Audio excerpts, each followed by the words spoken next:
अरे कपास अरे दाजु नमस्कार नमस्ते नमस्ते दाजु म त कुकरको बिर्कोहरू बनाउन आइहालेँ दाजु ए दाजु यो बसिहालौँ नि त जी दाजु हामी बसिहाल्छ त कुकरको बिर्कोहरू केही छ कि दाजु कुकरको बिर्को चाहिँ छैन यो मिटर चाहिँ छ मिटर चाहिँ अलिक भट्किरहेको छ यो के चाहिँ भएको छ दाजु यो अलिक लाइट आउँदैन हौ हामी त यो त बनाइहालेको त छैन तर म एक बार ट्राई गरिहाल्छु के भइहालेको छ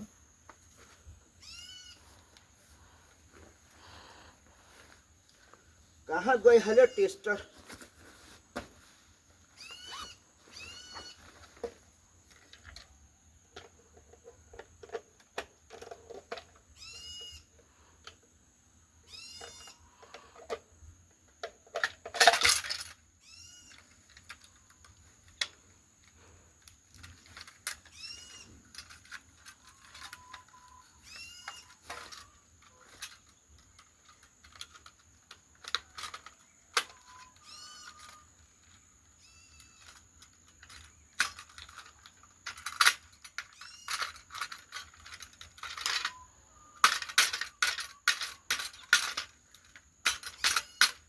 अब यो बनियो दाजु तपाईँको यो कहाँ भइहाल्दैन रहेछ दाजु म हो भैयाले के गर्यो यो कुकरको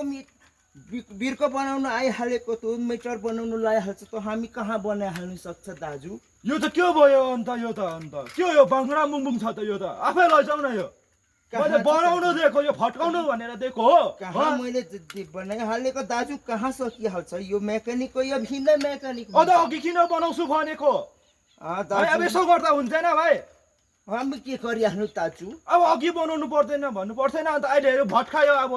यो लाग्छ अब 1-2 हजार दिनु पर्यो मलाई दाजु पैसा त मेरो अब पैसा छैन भने चाहिँ अब के हो त्यो दाजु हामी के गर्न त होइन अब यो बनाउनु पर्यो नि अब कहाँ छ भाग बसेको बनाऊ न यो दाजु म कहाँ सकिहाल्नु होइन बनाऊ न यो के हो भाइ यो के हो यो के हो समाजमा बनाउनु भनेको यो भट्काउनु भनेको होइन ठिकै के हो यो बनाउ न यसलाई त म टाउको फुटाउँ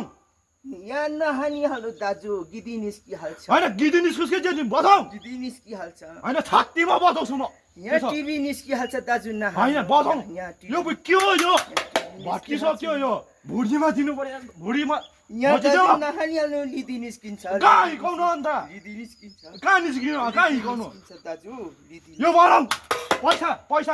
पैसा चाहियो यो के हो यो बनाउनु भनेको होइन मैले यो भट्काउनु भनेको हो के गर्नु यस्तै हो पारा